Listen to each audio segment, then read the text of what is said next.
Hey guys, Mike and Sarah Morrison here with Morrison's Outdoor Adventures. We are down at Cape Fear Customs in Wilmington, North Carolina, and today we're going to talk to you about choosing the right lift kit and tires for your vehicle. Yeah, so we're going to go over the different pieces and parts of different types of suspension that you find on vehicles nowadays. Mostly sticking with modern stuff. We won't get too much into some of the older type suspensions, but we will kind of go over the pieces and parts and what you want to look for when picking a lift kit out for your vehicle. So stay tuned and remember, smash the subscribe button. Alright, so we're going to talk about the two most popular front types of suspension on the market today with most of the vehicles that we buy. The first is solid axle, or some call it live axle design, which is what you find in your Wranglers, your Gladiators, a lot of your full-size pickup trucks like the F250, F350, Ram 2500, 3500, but it's kind of an older design. Then we're going to talk about independent front suspension, which is what you find most common on your vehicles now. Mostly your Toyota Tacomas, all of those are going to be IFS, your Toyota 4Runners, Grand Cherokees, all those different types are all going to be independent front suspension. So what's the major differences? So the biggest difference is with the fact that a solid axle, if one tire moves, right, if my hands are tires, if one tire moves, it affects the other tire. So it works like a lever off-road. So as this tire flexes up, it forces this tire down, which helps us keep better traction off-road. But when we're on the road and this tire hits a pothole or a bump, it also moves this tire and causes it to bounce, which gives a lot of feedback back to the driver, both through the steering wheel, also through the seat. So it does affect our comfort on the road. Solid axle is typically designed for slower applications, slower speed applications, rock crawling type applications, because it is more durable. But higher speed applications, you get a lot of feedback to the driver. That's why Baja trucks and trophy trucks a lot of times are running independent front suspension. So independent front suspension, it means that the front tires move independently of each other. So if this tire flexes up, this tire does not move, right? It stays the same. So when we're off-road, if we start to climb something with this tire is still kind of over here, and it can end up kind of hanging out in the air, not really doing anything to help us out because there's not as much down pressure because we don't have that lever action. Whereas when we're on the road and we hit a pothole, this tire absorbs the pothole, but this tire over here stays the same. So we don't get that feedback anywhere near the amount as a solid axle back to the driver. Not through the steering wheel, and most definitely not through the seat. So that's why independent front suspension has been adopted on most of our vehicles today, because of comfort, right? The comfort for the driver is greatly increased with the independent front suspension due to that decreased feedback to them. Now, independent front suspension, when it first came out, really wasn't as durable as a solid axle, certainly not in hardcore off-road applications. But now that they've advanced it a little bit, and there's a lot of different products on the market to increase its durability, it has gotten better, but it's still not quite what a solid axle is. It also doesn't handle extreme modifications anywhere near as a solid axle would, as far as really large tires or lockers and things like that. You really have to change your driving mechanics if you're going to start doing extreme modifications to an IFS truck. So now, let's go and take a look at the different pieces and parts. Alright, so we're going to talk about independent front suspension first. We've got this awesome layout here in Cape Fear Customs showroom. It's going to be able to so let's talk about the pieces and parts of independent front suspension. So let's start here. First, you've got an upper A-arm, or some people call it a control arm. Here you've got a lower A-arm. These are what the spindle or the hub bolts to, that our tire and hub assembly would bolt to right here. Here we've got an adjustable coilover. This is obviously not a factory option on most vehicles. Most of the time you're going to have what they call a strut, and basically it's the same thing, but they don't have the adjustability here. So a strut would be a shock on the inside with a coil spring on the outside. Same thing, an adjustable coilover. Now we just have the adjustability right here to actually change the preload of the suspension and raise and lower the front of the vehicle. So This would be a modified, obviously with a different upper control arm or upper A-arm here, which a lot of times when you lift independent front suspension vehicles, to keep the alignment correct so that you can align your tires and not have to worry about increased tire wear or abnormal tire wear, you are going to have to change some of these components out, like your upper A-arms, especially if you start to lift over 1.5 to 2 inches, so that you'll actually have to lengthen the control arm so that you can get the angle of this where it meets the ground correct. All right, now we're going to talk about solid axle. Now when it comes to solid axle, there are two different types of coil spring suspension systems on the market, and that's what we're going to talk about right now. The first one's not as popular as the second one, but that's what we call a radius arm solid axle design. So what we've got here, we've got our coil spring with our shock, and that would be attached directly to our axle so that it can move our axle up and down and absorb the impact back from the terrain. Here is where the radius arm comes into place. So we've got a radius arm right here. It's just one attachment, and that's what holds the axle in place front to back, right? So it's not moving front to back as we're driving down the road.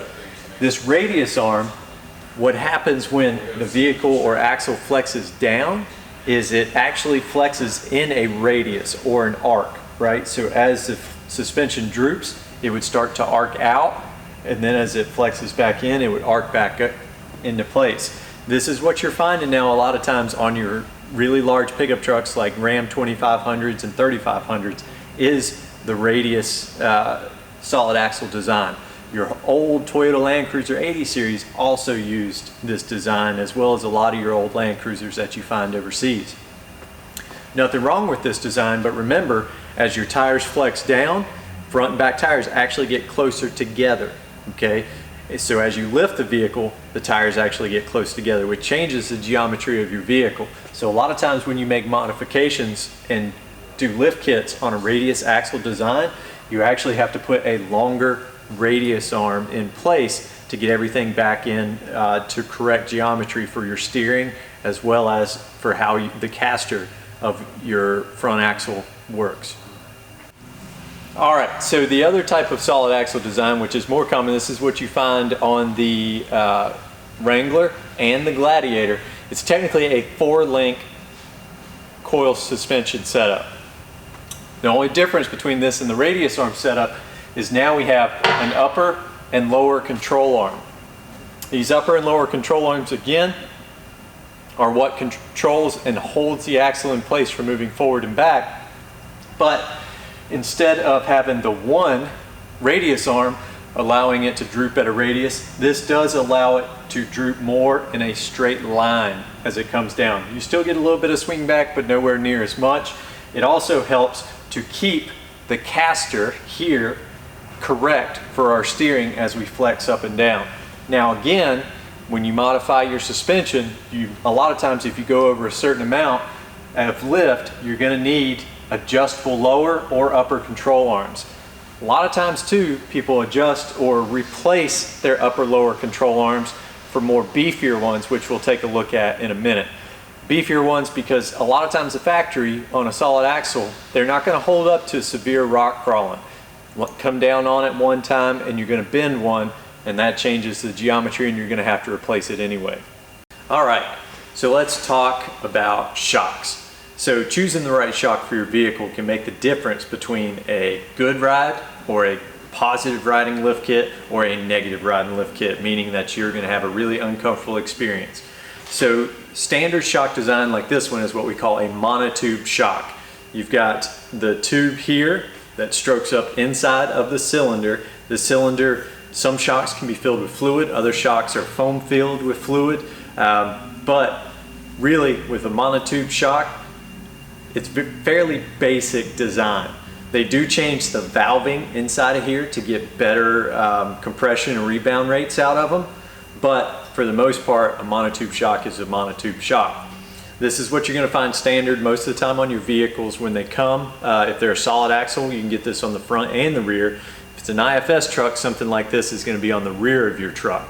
Now, what happens a lot of times with these types of shocks is as we're moving off road, or we're driving on even on the highway at higher speeds, and we're going down that washboard or corrugated gravel road, or we're hitting a lot of potholes, is the compression of this and then the rebound starts to heat up the fluid in here, and we get what they call cavitation, which is air bubbles inside of the shock, which again decreases the effectiveness of dampening and the compression and rebound.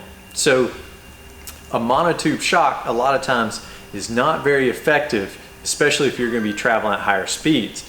So when we're looking to choose a shock for a higher speed type application, that's where we start looking at what we call remote reservoir shocks. This is where they add an external or remote reservoir. You can see it's connected here with steel braided tubing that holds more fluid, so that as this piston compresses and rebounds in and out, and the fluid here moves in and out, it can actually go into the remote reservoir here, meaning we have more fluid capacity. We also have the ability to keep that fluid cooler because of the more capacity, and this is separated from the main shock. So as that fluid gets pushed in, it gets mixed with the fluid that's in here already and then pushed back in. So it helps maintain its temperature. Also, a lot of times they're going to not cavitate or get those air bubbles as much, meaning that when we're going down that washboard corrugated road, we keep the effectiveness of this shock throughout most of the ride. So that's the benefit to choosing a remote reservoir shock. All right, so we're going to talk about IFS shocks on the front end. This particular coilover setup that we have right here, you can see the spring around the outside with our shock on the inside. This particular one is adjustable. We can see the adjustments that can be made here to change the height of the front of our vehicle. So coilovers, a lot of times you can get them in remote reservoir setups, but a lot of times when you get them, they are going to just be a standard monotube type shock. Now, the remote reservoir setups, same concept applies, right? If you're going to be doing more high-speed applications, or you're going to be on washboard gravel roads, or even if you have rougher roads where you live, then you may want to go with a remote reservoir shock so that it will perform better throughout the entire length of your drive versus just a single monotube setup. All right, so coil springs for your coil spring setups, like on your Wrangler and your Gladiator, the coil springs that you can choose can make a huge difference also. First off, when choosing the correct coil spring from your vehicle, some things you need to take into account is the weight of your vehicle, and not the weight of the vehicle just how it sits out in your driveway, the weight of the vehicle of when it's fully loaded with all your gear, your family, your 2 dogs, and everything going down the road, and full of fuel. So a lot of times lift manufacturers will have coil springs rated for different weights, right? So if you've got a stock vehicle and you're just looking for a little bit more height, you don't have bumpers and armor and a lot of gear to go camping, you're just looking to get a little lift to drive down the road, you would choose normally their lighter spring. Versus if you are fully up armored, meaning that you've got front and rear bumpers, winch, sliders, skid plates, 2 dogs, 2 kids, a wife, everybody inside the vehicle with you, you're probably going to choose a heavier spring rate to carry all that weight, or you're going to end up with that kind of that floaty feeling as you're driving down the road because the spring can't compensate for the weight. The other thing you want to look at is there's 2 major constructions of springs. There's what we call a progressive spring that you see right here, and what you can tell is as the coil spring here wraps and starts to work its way up, the coils are progressively getting tighter and tighter. So what that means is as this coil spring right here compresses, okay, as your tire is flexing up, the spring rate will actually increase, right, because of the tighter coils. So when you're not flexing the vehicle out on the road, you get a more comfortable ride. But when you're off-road and this starts to compress, you're actually keeping better ground contact because it's putting more force down on the ground. So that is what we call a progressive coil spring.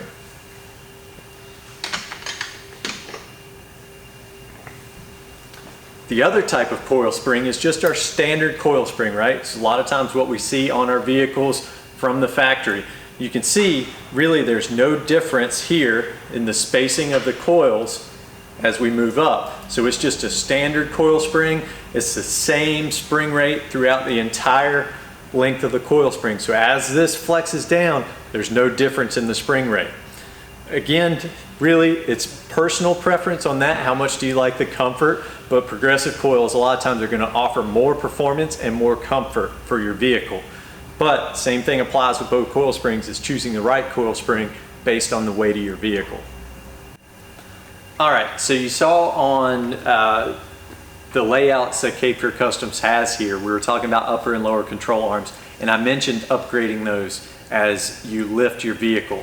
So first off, we've got a JKS J-Link kit here. You can see here, this would be most likely an upper control arm, but we can see here the beefiness and the difference in weight. Obviously you guys can't feel that, but the difference in weight to a factory control arm. But we can tell it's very, very, very, very much more beefy than the standard factory control arms that come on a Wrangler. Also, we can see the joints here, much larger design with the rubber space here.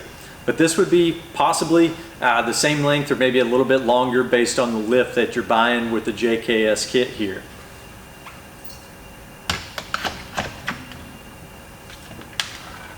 Next, we've got a lower control arm. This particular control arm is an adjustable control arm, right?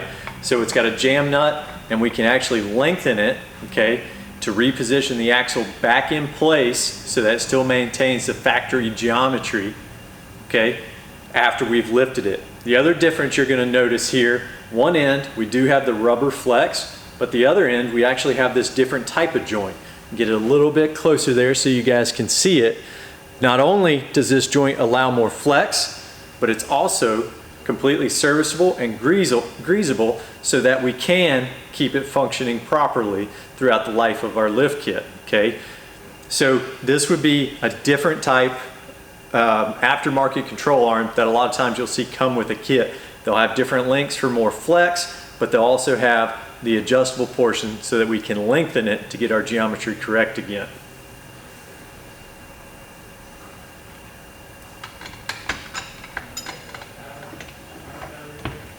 Now, we've lifted our vehicle, we've changed the control arms, but there's still some things that are going to limit the flex of our new lift kit. One of the first things that's going to limit the flex is what we call a track bar. Now, a track bar is on solid axle vehicles, okay? And what a track bar does, remember our control arms or radius arms controlled forward and back movement of our axle. Well, a track bar allows the axle to track properly underneath the vehicle, meaning that it controls left to right movement. Our factory one is a preset length for where the vehicle is set up at factory specs. Now we lift it, right? So we lengthen it, and this track bar now, will, if we lift it too much, will actually shift the axle one way or the other. It'll also limit how far down that axle can droop.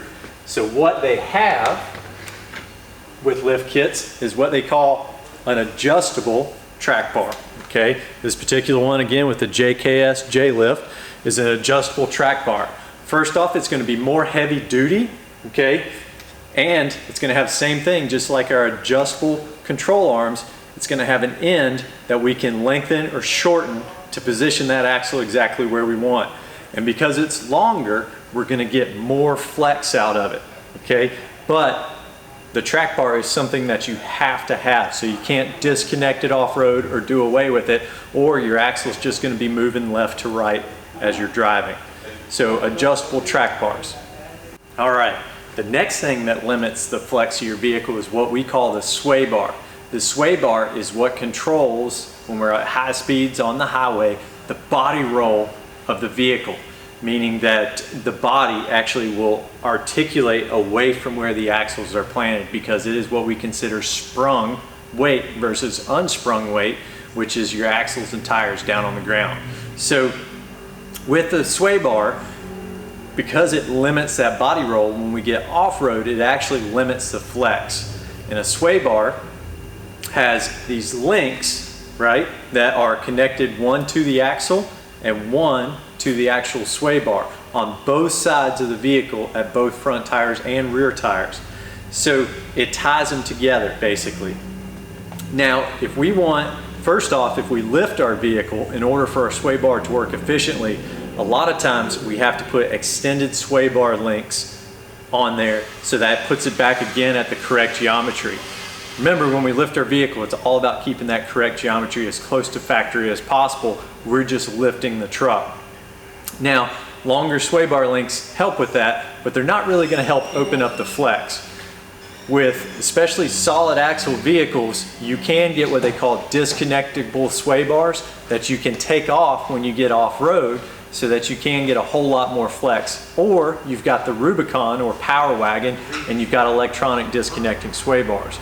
IFS, some people do take their sway bars off, but you do not get anywhere near the performance you do out of a solid axle by removing your sway bars. Old school CJs, YJs, and leaf sprung vehicles, and even some of the TJ guys actually will take their sway bars completely off, because a lot of times they spend more time on the trail than they actually do on the road with their vehicles. They're more of a trail rig. But for safety reasons and again for comfort, you want these sway bars on your vehicle if you're going to be traveling long distance in something such as an overland style vehicle, or if it's more of a daily driver and it's just a weekend vehicle to get off on the trails. So remember to replace your sway bar links. All right, one of the last components from our lift kits that a lot of times we'll get is what we call a steering stabilizer. So a steering stabilizer, regardless of what some people believe, is not a cure for death wobble, right? A steering stabilizer just dampens the impact and feedback through the steering that we can receive. Well, with steering stabilizers, a lot of times if we put a larger tire on there, or we spend a lot of time off-road, steering stabilizers can become very, very important, especially with that larger tire and we're driving on the road. We want a steering stabilizer to absorb that impact to the tires and not feed it back through the rest of the steering setup. But we also want it to be tight enough when we're on the road so that we get good responsiveness out of it.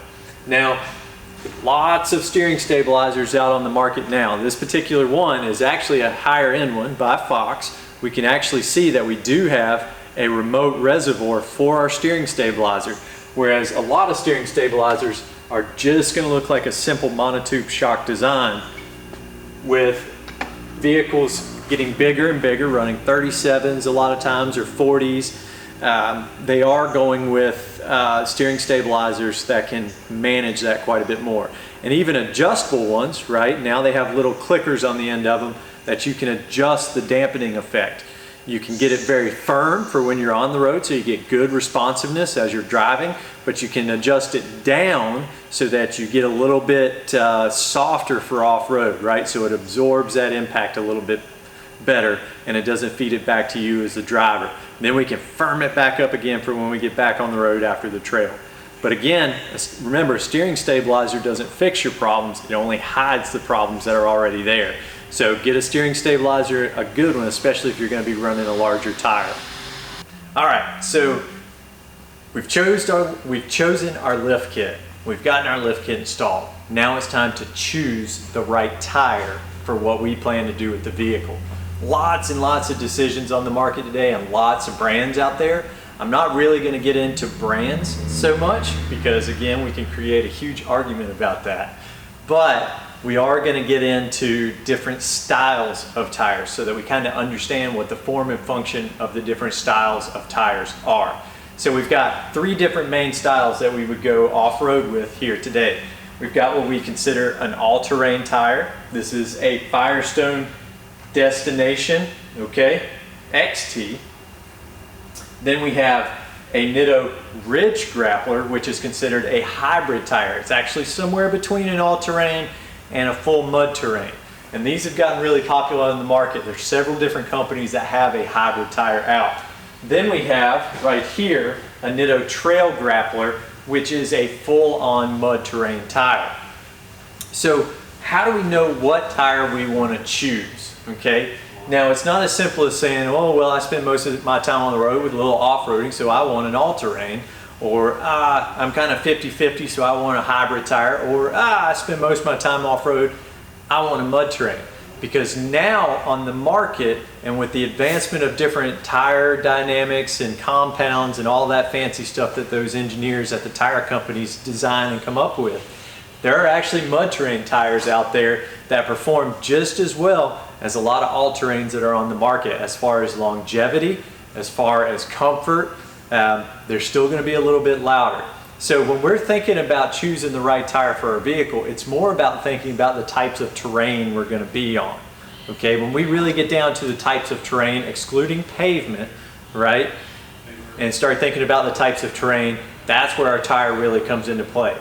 What do I mean by that? So when we start pulling these out, I'm going to point out some different things about tires that you can really kind of focus in on for different types of terrain that'll help you out. Also, when we're picking out a tire, it's all about size, right? A lot of people tend to think here that a bigger is better. Going with a bigger tire is better, fit the biggest tire we can on our vehicle. Let's remember though, right, as our vehicle was designed, a lot of times it was designed around a specific size tire. With it being designed around that specific size tire, it means all the components in that axle, as well as the suspension, even though we've upgraded that suspension, was designed around a specific size tire, meaning a specific weight as well, because tires weigh quite a bit different depending on the size and wheel setup. So when we go to a much larger tire, especially say we start getting up to a 37 or a 40-inch tire like we've got here, a 37 and a 40, we can see the size, and if you could pick one up, you could certainly feel the difference in weight. It means that we really have to start thinking about upgrading the components inside of our axle, okay, or inside of our differential. Now, that's a never-ending circle, right? Because also when they design these components, they normally design them with what they call a fusible link. Just like an electrical system, this fusible link is designed to be the piece and part that breaks first before everything else breaks. And the reason being is because that fusible link is the cheapest and easiest part to replace. For instance, with IFS, it's typically the tie rod end or half shaft that's connected to. So that's the cheapest, easiest thing to fix. You can actually pop one off and pop it back on off-road fairly quickly and easily, and carrying extras doesn't take a ton of money. But what a lot of people do is they go with the bigger tire, a 35 or a 37-inch tire, then they upgrade those tie rod ends and half shafts to something stronger. But that shifts that fusible link to something else on the vehicle. A lot of times a CV axle, an axle shaft, or if we keep upgrading components, eventually it gets to our differential to where that's the weakest component. And let me tell you, blowing a differential, tearing those gears up inside of there, really is an expensive process to fix. To the point where now we upgrade the differential right back to our weakest point again, which is the tie rod or half shaft. So we're gonna go and take a look at different tire types and talk about what makes these tires so good. All right, so right now we're looking at a Firestone Destination XT, which is an all-terrain tire. This tire would essentially be good in all types of terrain. So when looking for something in a tire, depending on your terrain, if you live in a more northern climate and you're looking for snow performance or very slick, slippery mud performance, right here, okay, we see these jagged lines cut into the tread. This is siping. This is what we're looking for when we're looking for snow performance, because these little siping cuts inside these tires are designed to pick up small snowflakes, and right, snow sticks to snow. So as these pick up small snowflakes and the tire spins, it should continue to keep building up and picking up more and more snow, causing more and more traction, just like when building a snowman, right? You roll it until it gets into a bigger ball. So that's what we're looking for when we want really good snow performance, is this good siping on the tire. In snow, the more siping, the better. If we live in very icy climates, there are tires that are studdable, right? For instance, the Firestone Destination MT is a studdable tire, meaning that we can put ice studs directly into the tire to give us performance in ice. Now, if we're going to be in extremely muddy terrain or something where we're going to get a lot of buildup on the tire, then we want to look for in an all-terrain tire, we want to look for as open a void as possible, meaning that large voids here in between the lugs, so that in between the lugs, we're going to have the ability to expel that mud as we're turning the tire. So an all-terrain tire is never going to be as good in mud as a mud terrain, but the larger the void, the better. The downside is the larger the void, the less actual tread that you have for on-road performance. Now with an all-terrain tire, we're going to get a quieter tire on the road. We're also going to get more longevity out of it most of the time, but we are going to get better stopping and starting performance out of it versus a mud terrain tire. One of the other things we want to look for, one of the biggest things for me is what I call side load holding capability. And what that is I look for alternating lug patterns, right? Meaning that there's no straight line all the way across the tread pattern. Some tires, you'll notice it looks almost like fingers interlaced as it goes down the tire, but there's always a relatively straight line going across. So when you get on a side slope and you're trying to traverse a side slope, there is no side load holding capability. So that tire can slide right down the hill and it won't grip anything. So that's some of the things you want to look for when you're looking for a good all-terrain tire. Obviously, we want to look for a 3-ply sidewall and get the correct load rating for our vehicle. Don't always just go get and up your load range, because then you get into other problems, which we'll talk about in a later video. So now I'm going to go ahead and go grab a hybrid tire and bring it back. All right, so a hybrid tire. This is the tire that the industry's kind of created to fit in between the all-terrain tire and the mud terrain. So this is for people who want a more aggressive look, maybe a little bit more aggressive performance that an all-terrain tire is not going to provide, but they don't want to go all the way to a mud terrain tire. So I don't have a ton of experience as far as running these because normally I pick one or the other, but the feedback has been relatively good for these tires. This particular one is a Nitto Ridge Grappler. And when we look at the tread, again, some of the things we're looking for, very similar. If we live in a more snowy climate, looking for this siping. But you can notice we don't have anywhere near the siping that our all-terrain tire has. So we're not going to get as much performance in snow or some of that really fine, slippery mud. But we also have a much larger design with more voids in it, meaning that we can expel mud much easier. We also have no straight across voids, right? So we know that our side slope capability is going to be fairly decent with this particular tire. But with a larger tread block, we are going to get more noise on the road. We're going to get more of that roaring sound.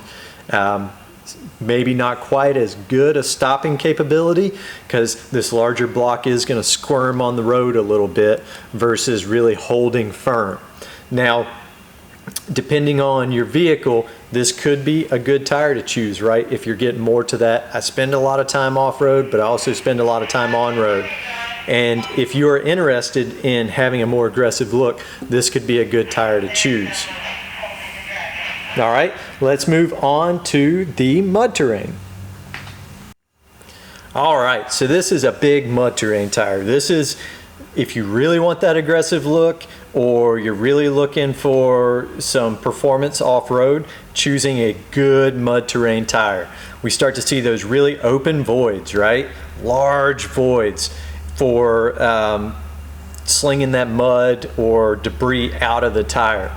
This tire is really going to dig a whole lot better than, say, your all-terrain tire or even your hybrid tire. So we do have some slight siping in this tire, and some mud terrain tires, for instance, again, the Firestone Destination MT2 does have good siping for snow, but a lot of mud terrain tires are not going to have a lot of siping for snow. They're just not designed for that. What they are designed for is very aggressive terrain and being able to clear the voids extremely easily. So again, looking for that kind of not having that straight across openness to it. We kind of want that different blocky design so that we have that good side slope holding capability.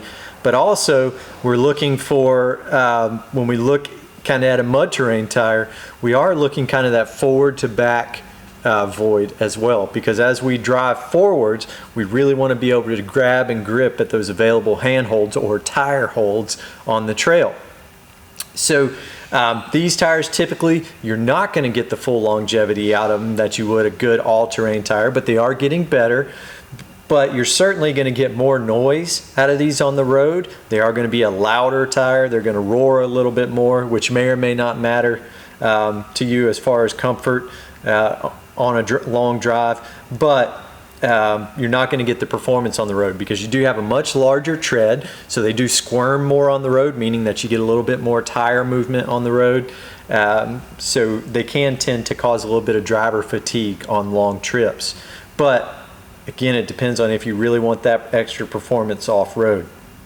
Now, with mud terrain tires, okay, when we're choosing a good mud terrain tire, one of the things that we really want to think about is the compound that they use, okay? And obviously tire companies don't kind of put this out, but you can read a lot of forums. But the compound is what goes into how well these are going to start to perform off-road as well as on-road. So again, we're not getting into tire brands here and things like that, but we do want to give you an overview as to choosing a mud terrain versus a hybrid or an all-terrain tire.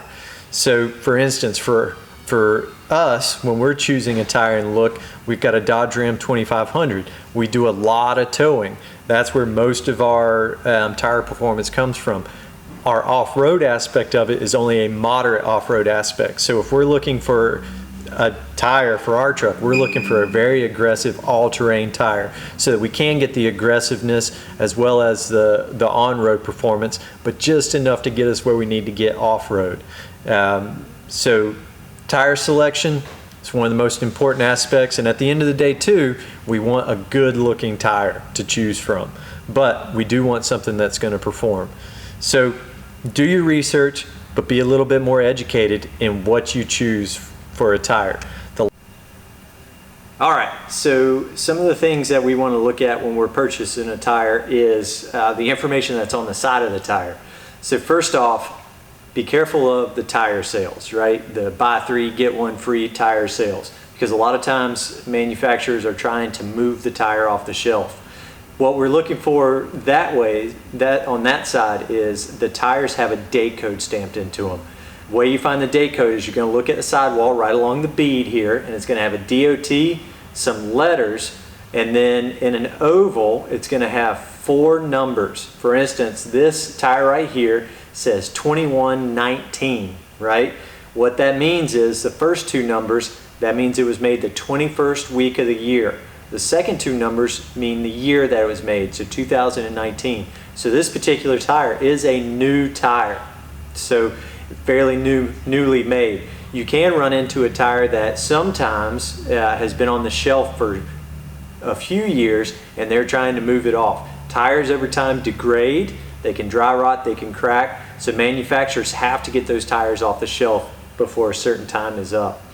The next thing that we're looking for on a tire is we're looking at the load range. This particular tire, I believe, is load range D, meaning that this tire is rated to carry a certain amount of weight.